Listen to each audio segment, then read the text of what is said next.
Hi, everyone. Thank you for joining us today in our Women in Leadership session, where we'll be talking about using your voice to embrace belonging. Before we get started, I'd like to do a land acknowledgement. When I was growing up, I wasn't exposed to the history and treatment of Indigenous people.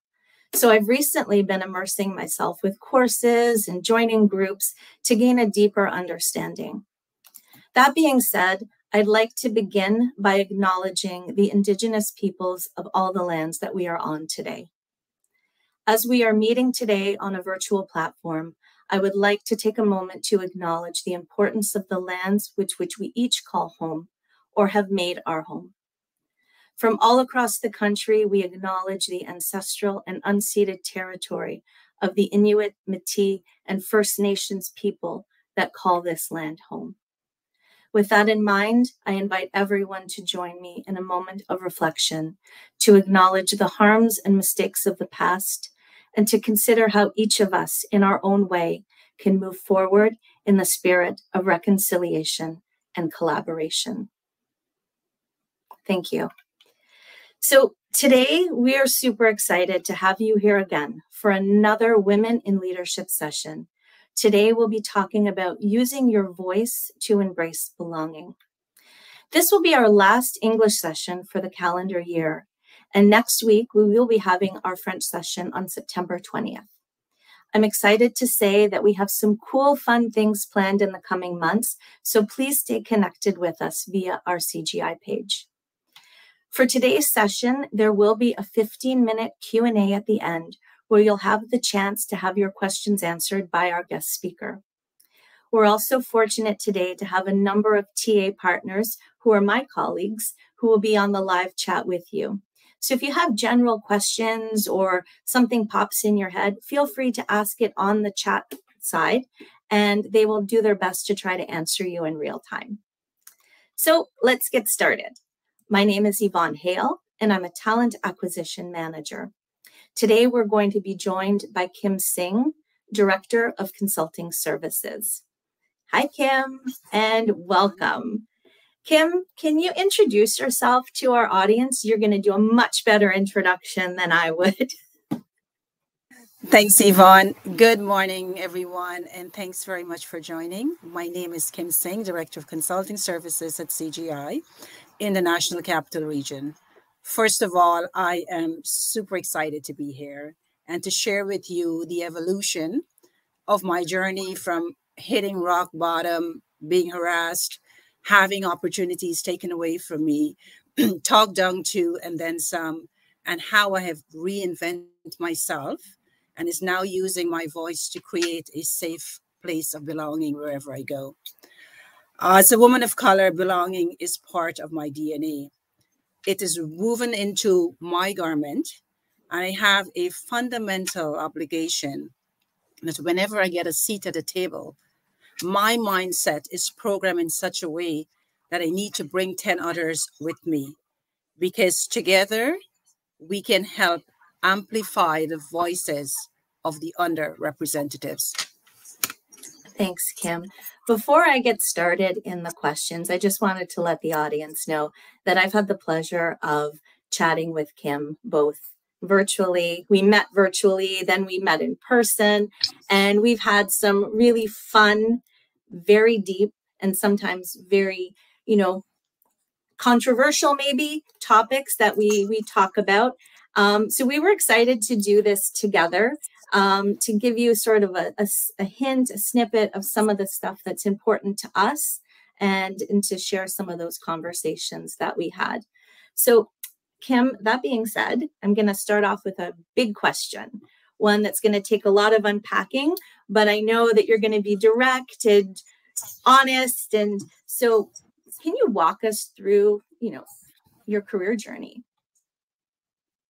I'm not going to go from the start of it because that's going to make me look old and sound old. Never, it'll never. So I'm going to go back 30 years ago when I came to Canada. The thought of coming to Canada was super, super cool for me. I looked at the lights and all the pictures and the movies, and I was like, yay, I'm going there. That's where I want to be. I'm going to do great. I'm going to excel. And then when I got here, reality kicked in. I could not get an office job because I had no Canadian experience. No one wants to hire you. You have zero experience. And then the second thing I found out really, really fast, apparently my last name was a huge issue. It wasn't a name that 30 years ago was accepted, I guess, in the corporate world, because I was told to change it, to not use it, to drop it. It's going to hinder my search. It's going to hinder my stages as I ready to, go into corporate and climb the corporate ladder.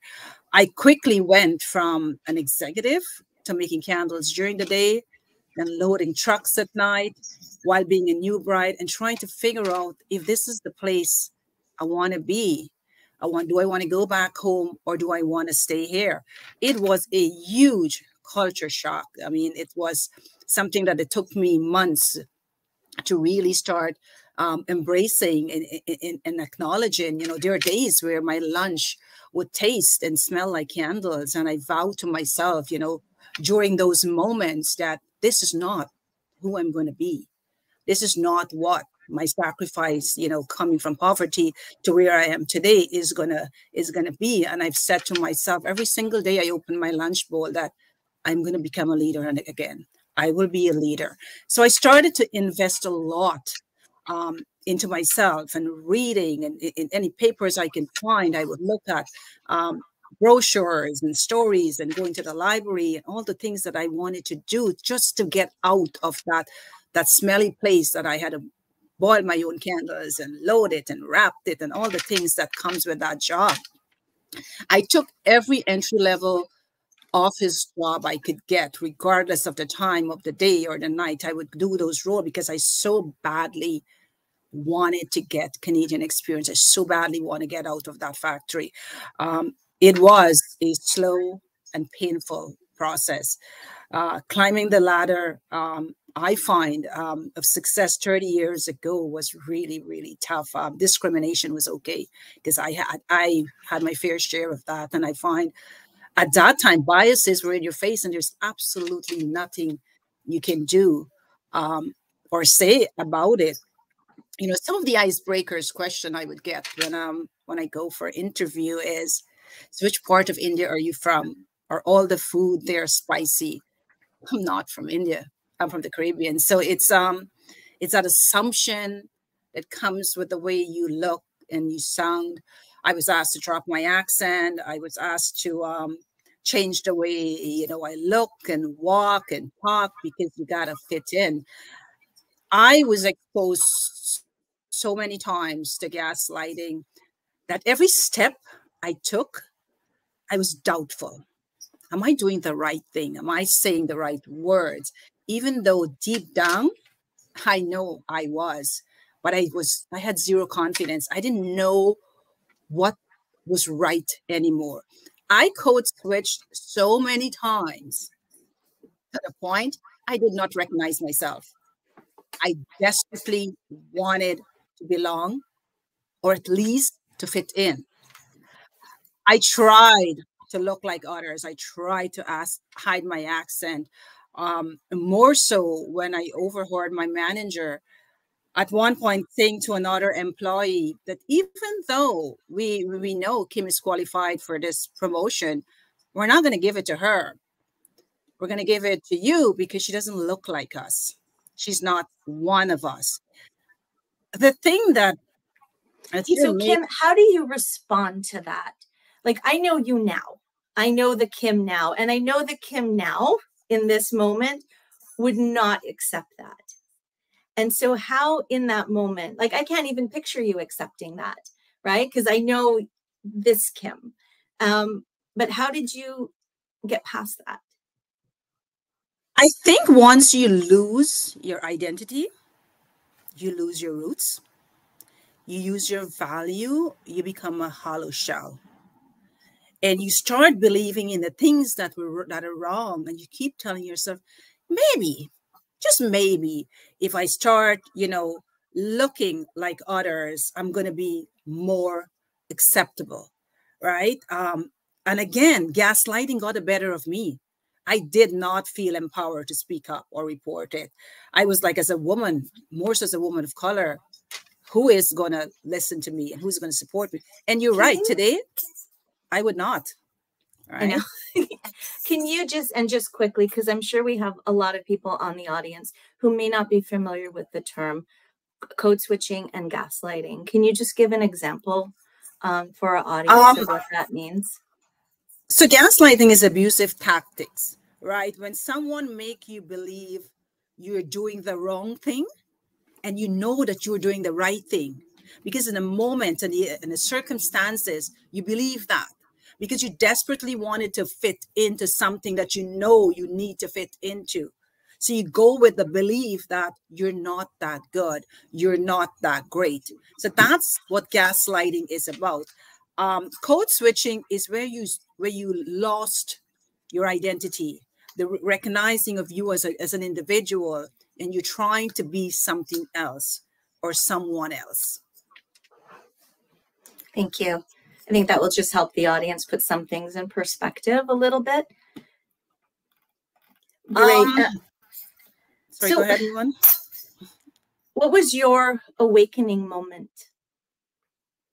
I think my awakening moment was, I recall, back in the day where I had a client meeting, and then my boss said to me that this person is going to accompany you to the client visit. And I was like, why? This is my client. I know them inside out. I've had this account for some time. And what he said to me drained every ounce of blood in my body. He said that she was more palatable. Again, palatable. This is a young woman, younger than myself. She's white, blonde hair, and blue eyes. I think for years of sacrificing and believing that you're not good enough, that was the straw that broke the camel back. It was my awakening moment. After that meeting, I did a 360 back to basic, back to my roots, start seeking mentors, educating myself, going to network events, anything and everything that I could do to kickstart my confidence, to kickstart my ability to be the person that I know deep inside of me is. So that for me, Yvonne, was my aha moment, my moment where I said, enough is enough. And I have no clue where that voice came from. And I started my D&I journey, and more so focusing on belonging. How do we make sure that the next generation or the next woman of color that comes into Canada trying to find her place and to move up doesn't go through the things that I went through? I'm at the point now where I no longer have that desire to fit in. I have no plan, zero whatsoever, to walk with a crowd. I have my own mind, my heart, and my soul, which I was deprived of because of who I am, what I look like and sound like back then. I want to feel a sense of belonging. I felt this huge weight lifted off my shoulder when I was told I wasn't palatable enough. So I decided, and I told myself, I will decide my future. I'm going to create habits, and those habits would decide my future. Since then, I've invested all my spare time in being an advocate and a sponsor for D&I, primarily focusing on belonging. I find it's really crucial. We talk the D&I talk, but we can't walk it without the belonging piece of it. I know we always hear about DE&I, but I love when you say it's always DE&I and B, right? DE&I and B. It's not just diversity, equity, inclusion. It's also belonging, right? And you tie that in together.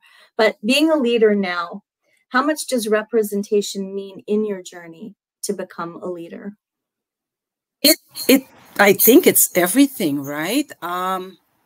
If we don't get sponsors, we will be lost. it is going to be a painful journey. We need that to progress. Like the stats speaks for themselves. 29% women is in the Canada House of Commons, just 29%. 6.2% of women held board and management jobs that are women of color. 30% of women are less likely to get promoted than men. Like something is really wrong there, right? Those numbers are published numbers. We need sponsors that's going to help open the door for us, that's going to be able to walk that talk. We can't do this by ourselves. So we need that sponsorship to help us elevate ourselves, to help us get to the next level. And overall, like, how does representation make you feel? I think, when we have the right representation, the biases gets removed. We have to make sure the people who are our champion, who are going to be there, our allies, are the true representation of women, especially women of color. Organization needs to start reinforce the right mindset. Start thinking outside of the box. We come with a lot of wealth of knowledge. We come with a diverse platform of education and experience. Use it. Encourage a sense of belonging so you keep us. Not when we get there, we realize, oh my God, this is not what we think it is. This is not what social media is showing us. This is a whole different game. So we do need that representation. We do need that voice. Hence, I'm using mine. As you know, I don't have a problem of speaking up when I do it. You do not. You do not have a problem speaking up. When you approached climbing the corporate ladder, what are some of the things you look for? And I know the answer to this because you and I have talked about this before, but I think it might surprise some of the audience, about how you approach climbing that corporate ladder when you're looking at a position, when you're looking at a company, some of the things that may be important to you or that you find key.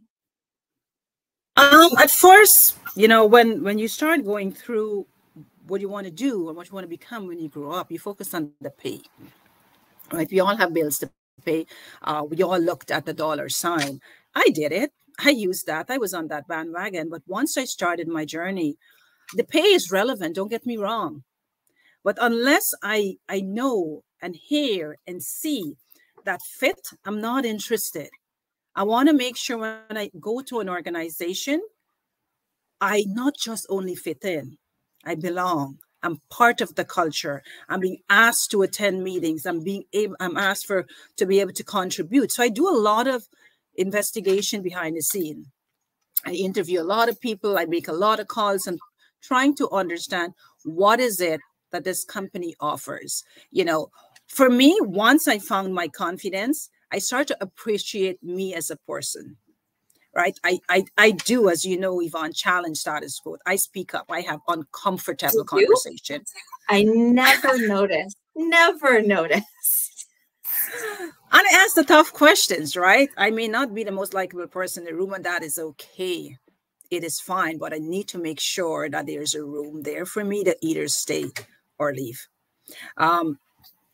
If you looked at the recent Harvard study, social belonging is a fundamental human need. It's hardwired in our DNA. Yet 40% of people say they're not happy at their work. They feel isolated. There's no sense of belonging. And if you really look at it, belonging is great for business. Why aren't we doing more of it? Why aren't we encouraging? Why aren't we making it a cohesive culture, right? If worker feels like they belong, company reaps substantial bottom line benefits, right?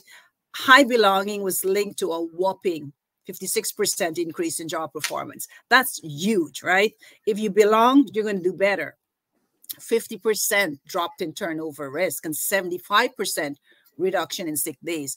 So you treat us well, you encourage us, we want to come to work, right?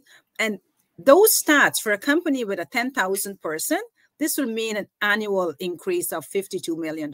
Like, really think about it. It's just a matter of switching thoughts, switching your biases, removing it. and so that we can have a safe place to play and a safe place to have a voice. No, that's so true. Like, and just the statistics alone, right? It's surprising. Yep. It's surprising. We don't realize how that one word encompasses so much and how important it can be within an organization. So you mentioned earlier code switching, identity crisis. What advice would you give to women now? You know, when you start moving up, don't forget where you came from, right? Because history have a way of repeating itself. Your identity is your honor, it is your wealth, but more so, it is your currency. You owe it to yourself to don't trade your currency in if it's not the right purchase.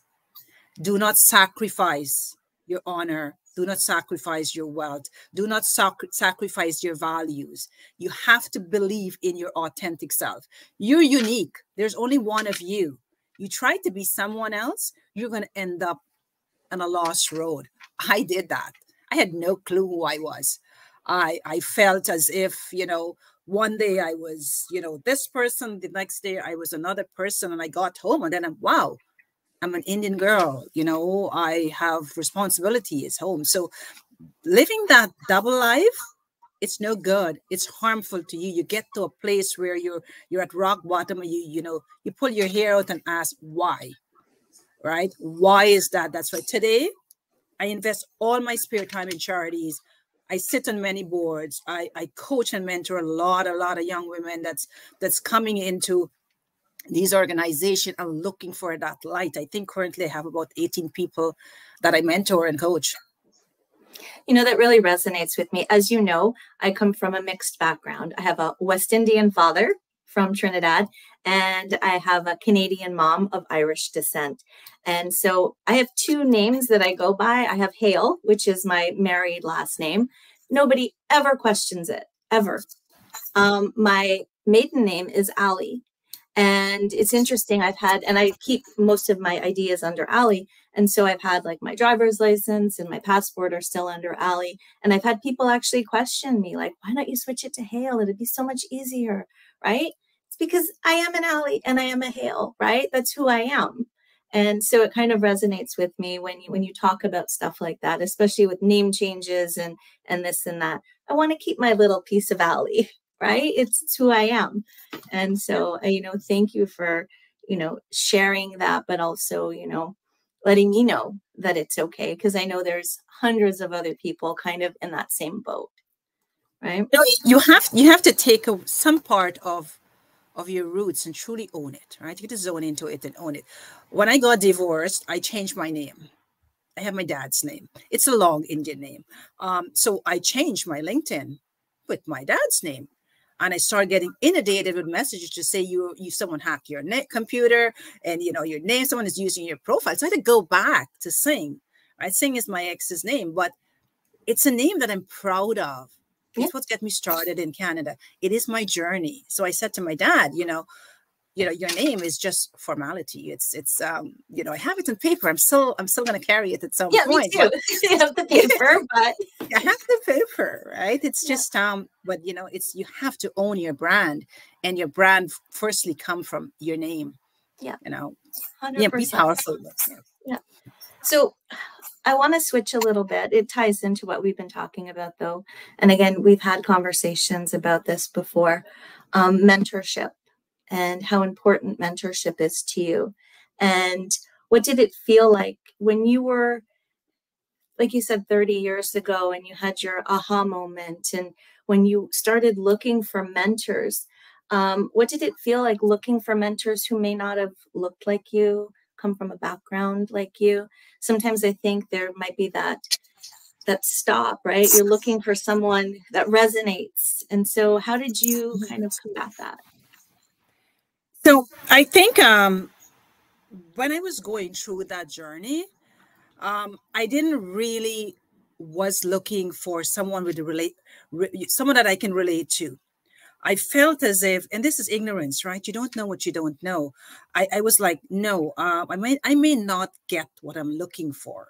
So I went on this quest to look for mentors who are privileged, who are allies, especially in senior roles. So I look like for SVPs, VPs, CEOs.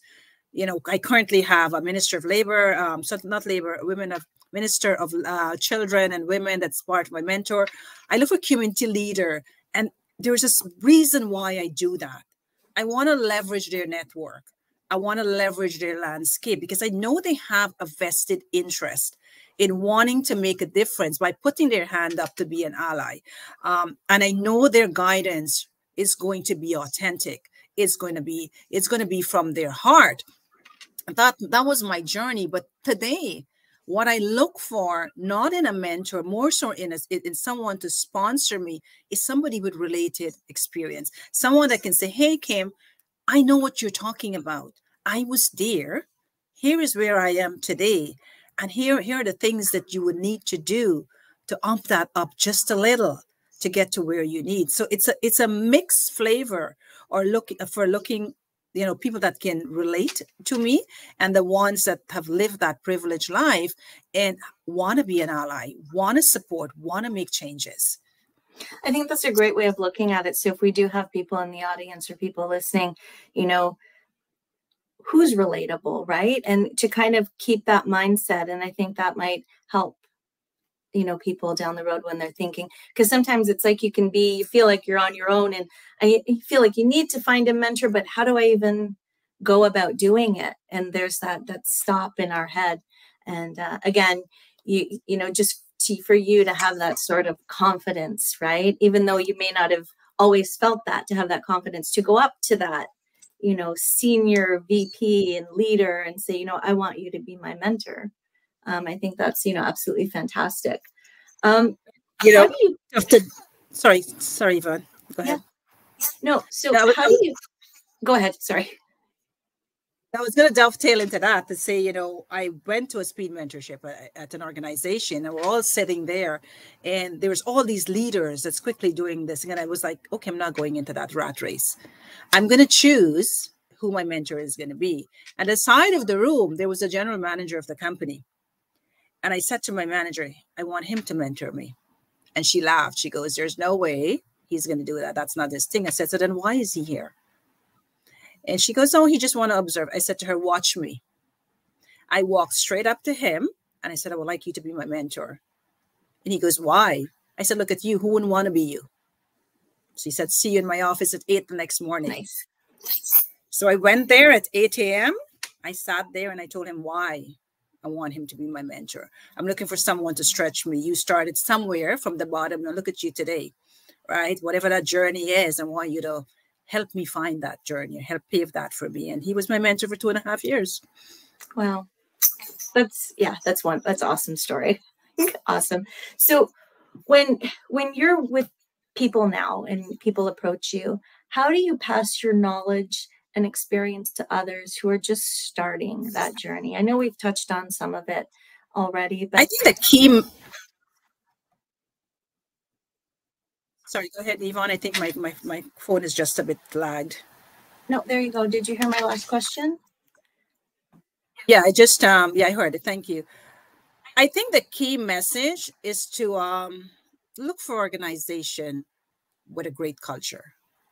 That's putting their money where their mouth is, where you can be part of the culture, not just fitting in, a place where you feel a sense of belonging. You wake up every morning excited to be there. And in order for you to get to that place where you can be able to differentiate the organization that is putting their money where their mouth is by doing a lot of research. Seek out mentors early. Invest a lot of time in networking. There's a true saying, your network is your net worth. At some point in your life, you would need to tap into that. Just don't let time fly by. Just invest your time. You have no clue what your network can do for you and the power of it.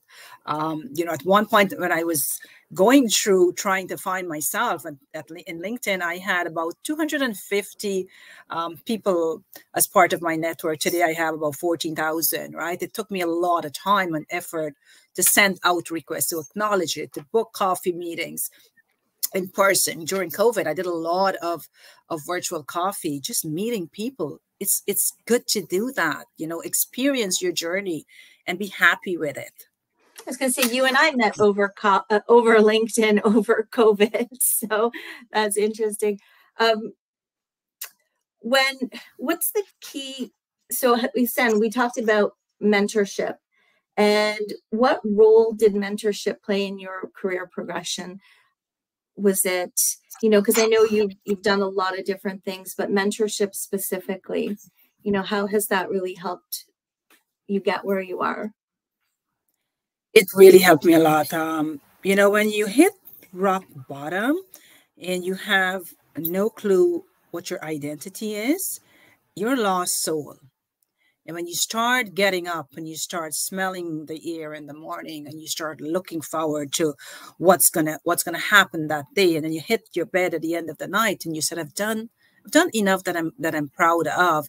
You start going through that cycle, and every day that you go through it, you want to be a better and better person. All in all, I would say mentorship truly helped me be the person I am. As you know, Yvonne, I'm resilient. I'm unstoppable. I operate from a zero filter perspective and sense of place. I'm very respectful. I'm in a confident state of mind that I look within myself to discover my truth in the experience and awareness every single day of my life. I was taught early as a mentee that integrity is the most valuable and respectful quality of a leader. I strive every single day for that with my children, with my customers, and my members. You will get nothing but the utmost truth from me, regardless of how painful it is. I have zero time to sugarcoat stuff and to be fed up. It's not my style. I value relationship any day over revenue. I think once you build that authentic relationship and you've earned that trust, revenue will come. Your reputation is based on how authentic you are and the authenticity in your journey. Do you get a lot of pushback from that? Because I know you don't have a filter. I know you speak your mind, always professionally and graciously, but how do you deal with conflict? Like if someone pushes back, because we've all experienced that. And so how do you? I think at first in my career, I used to walk away. Right. It was that was the easiest thing to do. Right. Come on. You walk away. You have nothing to gain or lose. Today, no. I want to know why. Maybe that person doesn't know better. It's not educated on the topic. It's a pain in the who. But I think if you stick around long enough to convince your point and make sure your point is truly relevant and it has some merit on it, they will come around. I'd walk away from no difficult situation or conversation. I make sure when I leave that room, I don't go back and tell myself, I should have said this to that person. I could have. No. I'm going to do it right there and then. Not confrontation, but I'm going to make sure I understand where you're coming from. Why you're saying what you're saying. What is your point of saying that? And I'll give you that opportunity to listen. That doesn't mean I'm going to agree, right? But I'm going to give you the opportunity to listen to what you have to say. And I'll challenge you if I have to. I think that's such a great point. I think so many times we're afraid, right, to ask the why. And we'll just accept, right? Accept that, okay, it's not going to be in our favor. But to ask that why, that promotes the conversation, right?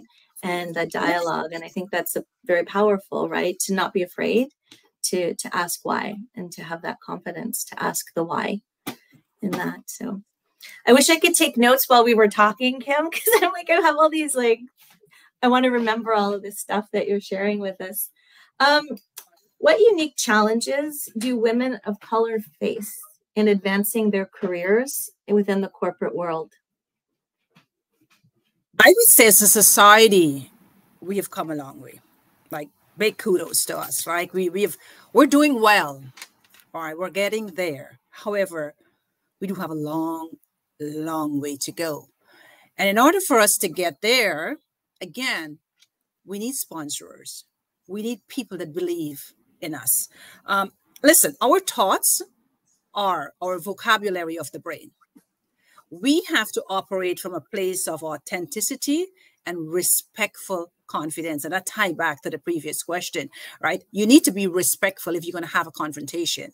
And then you condition your mind from a position of strength to continue having that dialogue, right?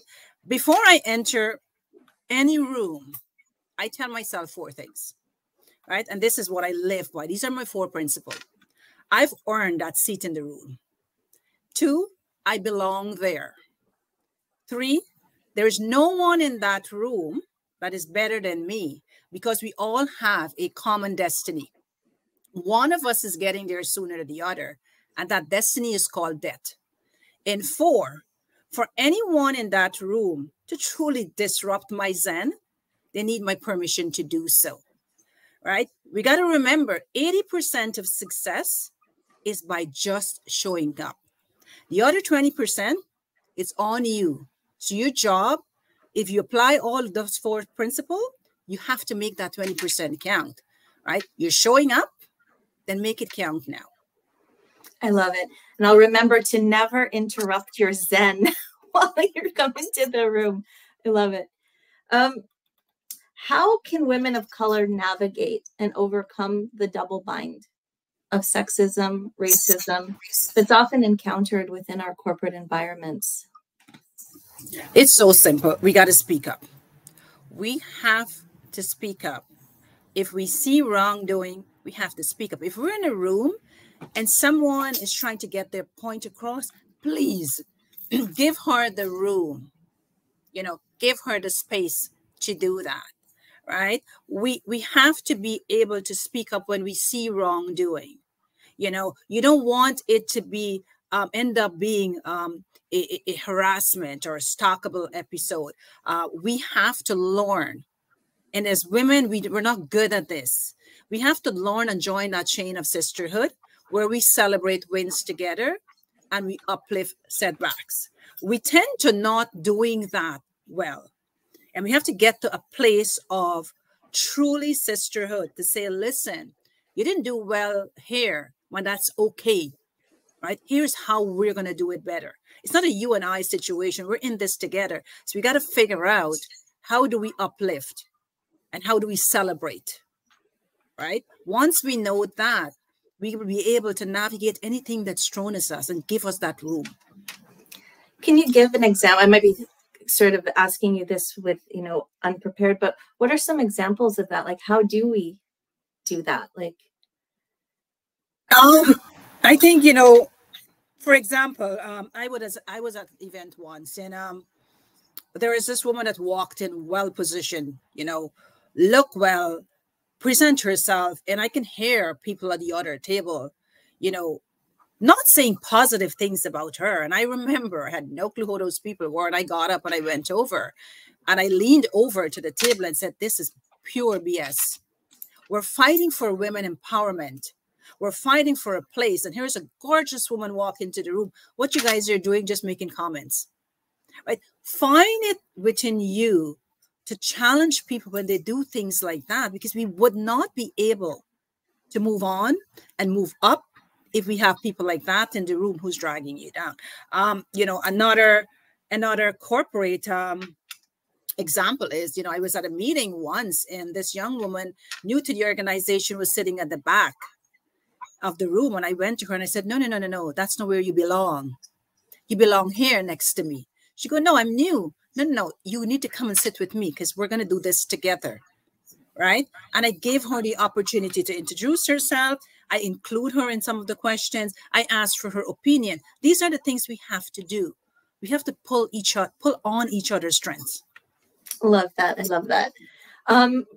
What strategies can you recommend for finding your voice? I know your answer, but I think the audience will be surprised. So what strategies do you use to find your voice, Kim? We don't need strategies, Yvonne. We do not need to find our voice. We have a voice. We need to feel empowered and have the support to use it. There's still glass ceilings to break. No matter how much we want to sugarcoat this, there's still glass ceilings. It's not sticky floors. We have a voice.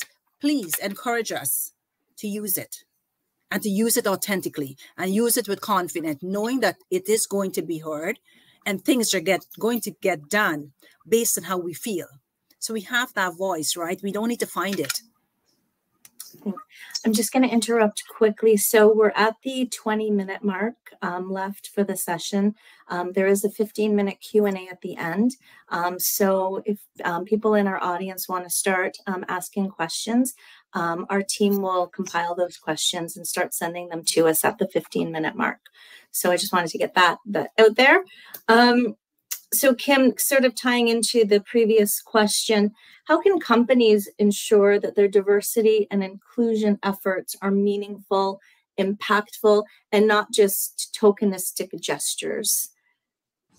I think by simply walking the talk. The first question they have to ask themselves, do we have the fabric of belonging? And if we do, how is it woven into the culture of inclusivity? Do we have the be there? Does everyone feel belonging? We need to start looking like our community. We need to start retaining women, especially women of color. Make your pool of candidates where there is an opening equal, or maybe more, right? Get that diverse perspective. Your job description needs to be neutral gender. We need to feel encouraged to apply, even though we feel we're not qualified. Like the stat proves, men apply for a job, regardless if they're qualified or not. 80% of them do that. 80% of the criteria, whereas women, we want to be 100%. We got to stop being that hard on ourselves, right? If you looked at the last published by Harvard review, found a diverse company has 19% higher innovation revenue. So why are we not bringing the pool of talent, right? And then if you look at ethnical diverse company, 35% are more likely to outperform, while gender diverse company are 15% most likely to do so. So we do have a challenge. We do have a problem. We got to first look at our fabric and ask ourselves, do we have belonging? Do we have what it takes to keep our people? Because the poachers are out there just waiting for that person to get dropped so they can pick them up. They're leaving with all the knowledge and all the valuable stuff that they had to do to onboard. What does belonging mean to you? You know what it means, but I'm gonna let other stuff. It is a fundamental aspect of company's culture, meaning an equitable structure is in place and it's functioning. Not just in place, it's functioning to make all people, no matter your difference, feel welcome. And every employee have a sense of uniqueness, that their uniqueness is being accepted, right? If it's not being accepted, it's not belonging. It's just filling status quo. It's just checking the boxes, right? We got to make people want to be there. They want to show up in their true, authentic self. We're all unique. We just got to remember that. And how did you start? And I think I know the answer. I think everybody in the audience is getting a feel for you. But how did you start your journey into becoming more involved in DE&I, specifically at work? When I was hired in NCR, I find there is a need for a voice, and maybe a voice like mine.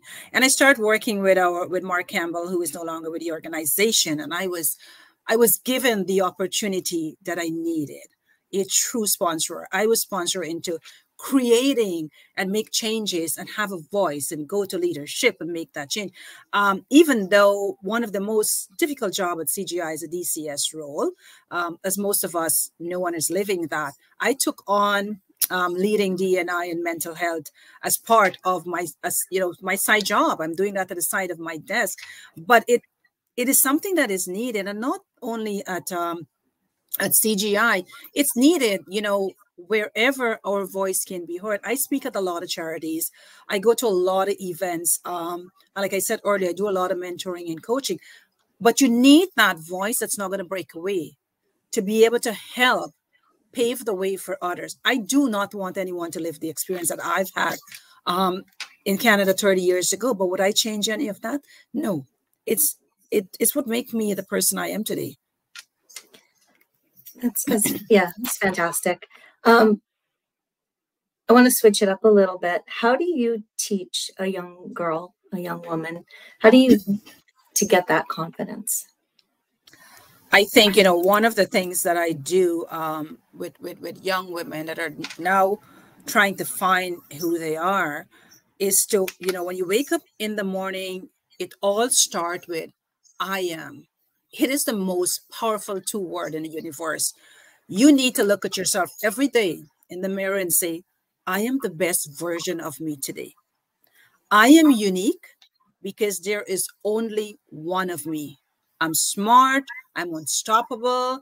I am. Just continue. I am. I am. Don't limit yourself because everything we are made of is limitless.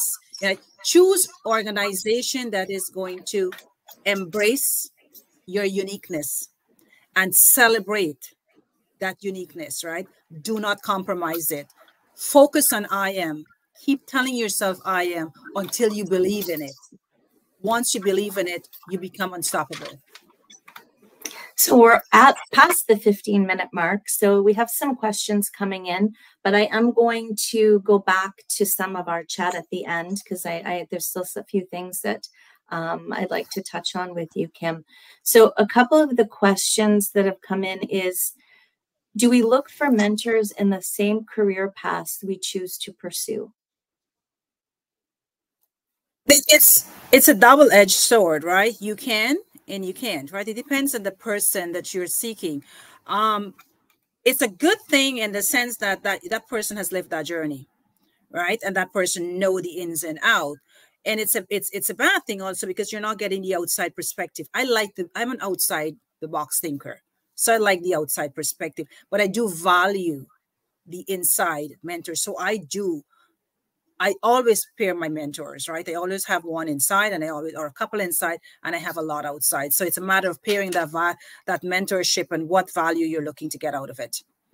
And the question ties in with the next question. Can you talk a little bit about allyship versus support? So this is one of my famous talk. Like I love this topic with you, by the way. This is like one of my favorites. It's firstly, there's a huge misconception about allyship. This is not a phase job or a phase deal, guys. It is an everyday action.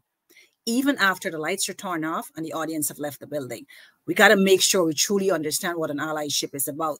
It's about turning intentions into action. You have to work in solidarity and partnership with marginalized group of people.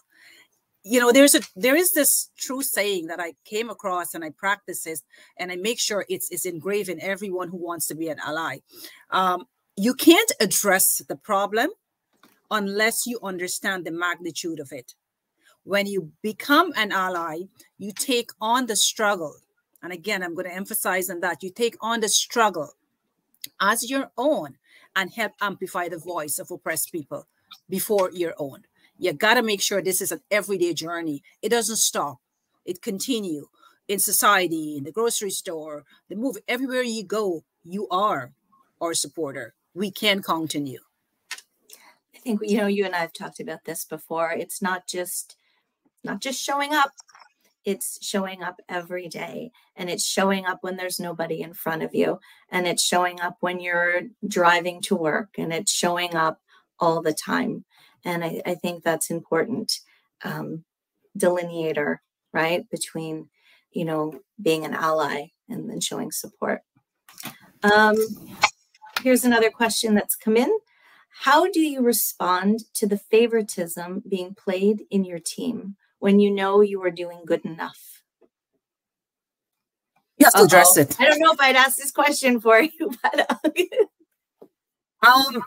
I don't play that game. I think people who do that, and I'm generalizing this, is operating from a place of lack of self-confidence. I don't play favoritism with my children, and I have no intention of playing favoritism at work. And if I can see that, I will address it. Biases exist, right? We all know that it's human nature. How we addressed it and how we approached it makes us, right? If I can see, for example, if I see my boss is giving favoritism to another person, maybe that's not the place I need to work for. Maybe that's not the person I need to work for. Because if that's his or her way of running the ship, I don't want to be part of that, right? I'm going to speak up my mind authentically and then exit. And again, this ties into another question that just came in. So it said, speaking up is a great tip. It's a good tip. How can we do it tactfully without hampering professional progression? I guess if you operate from a place of authenticity, you can do it tactfully. But there are bosses out there who don't want to hear, who don't want to see. Those are the ones you don't want to work for, right? The chances of you address an issue or concern of getting fired is pretty high, right? And no one want to take that risk. But if you want to be able to own your voice, and you want to be able to continue show up authentic, not just showing up, you're going to have that conversation. Maybe it might, again, get you to lose your job. You don't know, but you've done the right thing, right? You've addressed an issue that needs to get addressing. I wasn't going to read the next question because it was directed at me. So the question was, Yvonne, how has working with Kim inspired you? Oh my goodness. So I remember a first conversation I had with Kim. She was looking for her DCS role. She had applied to the role. So I was her recruiter on that role. And we resonated. We had some really cool conversations, and maybe West Indian background helped a little bit and tied some stuff in. And then I got to know Kim virtually, and it's just her passion. She always raises her hand. I know I can ask her anything and she will raise her hand. She is present. And I really respect that. She wasn't kidding. A director of consulting services is a tough role within the organization, and it's a busy role. And the amount of work that she takes on in addition to her assigned role is just truly inspiring, right? She made me want to get my mental health certification. I'm like, if Kim can do it, I can do it too. And, be more present in DE&I and not be afraid to speak up, even if in my head, I might think it sounds silly or, not relevant. And so that's how she has inspired me. And it's just nice knowing someone at the director level can make herself so available to people of all levels within the organization and outside of the organization. Because I truly think Kim doesn't see it as level. She sees it as person. And that's inspiring in itself. So don't let it go to your head though, Kim. Yeah. Let's see. So we're talking about inspiration. So I'll start with the fun question first. Who is what if you could have a superpower, what would it be and why? I think, first of all, I would eliminate all biases. I'll wipe that stuff out. I was going to use a bad word, but I'm not going to. I'll wipe that out. We need to make it a level playing field. My first call to action is remove March 8th. I so badly hate that date. Why do we need one day to celebrate women? Women give birth. We need to celebrate every single day. It's a journey of being a mom. And for someone, for the people out there that are not mother, we've come from someone that was a person, a woman. We need to eliminate that March 8th completely. I so don't like it, even though I speak at a lot of the events, and look at ways of how do we make the world a better place by looking at people directly, not above, not below. I don't want to know about your title or your wealth. That doesn't matter to me. I want to know how many lives you have impacted positively. How many good have you done to take someone from nothing to something? That's what matters to me. That's empowering. Oh, that's great. I love that. And tying that in, and I know the answer to this and I love it. Who is your inspiration? I read the answer. I could have read the answer and I could have said, Kim said that. That's how Kim the answer is. Who is your inspiration and why? I am my inspiration. I have to live with me. I'm a tough person to live with. So I am my own inspiration. I've come a long way and I've just got started. I love challenges. It's what makes my life interesting. And having that ability and that mindset to overcome it it what inspire me at the end of the day. I truly believe in myself. Self-love, self-care, self-respect, self-worth. And you're going to ask me why. If you look at all those words, it start with self, right? You cannot find that in anyone else. So myself is my inspiration. I got to wake up every morning and live with me. Regardless of what me looks like, I have to inspire me to be a better person the next day, to be a better person the next week, the next month. So I'm not looking upon anyone as my inspiration. I got to do that for me. This actually ties into a question that just came in. Any advice for women in non-empowering spaces? Sometimes it's difficult for them to find allies and to find that belonging and that voice. Any advice for women in a non-powering space? Come seek out me, I'll help you. But but in all honesty, right? You gotta. It's 30 years since I've been, from where I started to where I am. It's not an easy road, but you got to wake up one morning and ask yourself, what is my why? And why am I here? If you know your why and you know your contribution to yourself first, what is your threshold of crap that you're going to take or accept and live with, right? Once you understand that why and you tie it in, you're going to find the right people to reach out to. I'm always open for conversation. Book a virtual, coffee with me. I am always willing to help. I always have time. I don't know how, but I do. I find the time because I'm empowering someone's life. I wish 30 years ago, I had someone to empower my life. If I did, I wouldn't have been stalked. I wouldn't have been harassed. I wouldn't have get the cops involved. I wouldn't have had camera surveillance in my house. Like, I had to go through those pain to be the person that I am today. Kim, you can't drop all of those topics and quickly go tell me the story. But I know we don't have much time. So what changes do you hope to leave behind for future generations?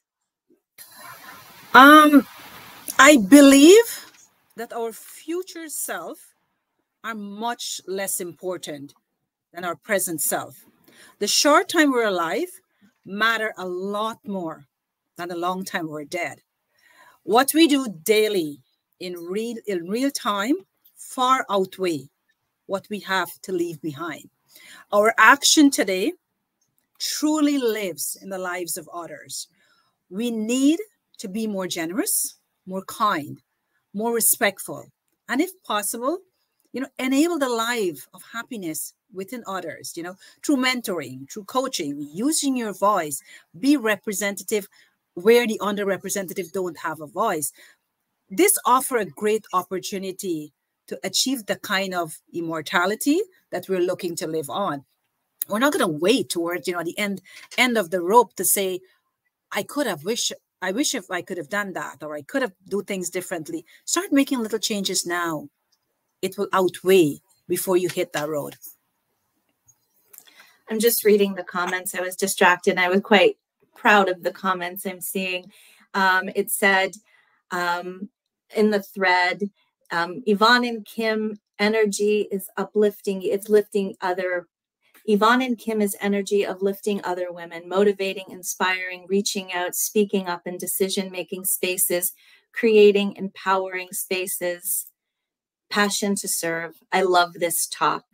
And so that's kind of it. So we're very close on time. And Kim, I know you wanted to close with two things, a message and a call to action. And I wanted to make sure that we had enough time for you to say that. So my dear, the floor is yours. Thank you. First of all, thanks everyone for tuning in and listening. And I'm open for conversation. Reach out. You may not want to hear what I have to say because I'm pretty honest and brutal. So when you reach out, make sure you know your why and what is it you want to accomplish. I had the opportunity and the privilege to meet Steve Jobs, and is someone that I have the utmost respect and admiration for. Maybe he's on the top of my list. I met him before he passed, and he made a list of all the things that, like little sayings, as he was dying. And one of the things that sticks with me every single day is one of his saying was, a $300 watch and a $30 watch tells the same time. If you think about that, the way you live your life and the way you're respectful is going to be honorable. And my call to action is for the leaders out there that are listening, take a gamble on us. We come with a wealth of knowledge and we have a lot to offer. So take that risk on us. Take that gamble. We need your support. We need your sponsorship. We can't do this again. There's not so many of me out there that's going to go out and champion belonging. All right. If you give us that room, you include us, you take a gamble on us. Together, we can make belonging matter.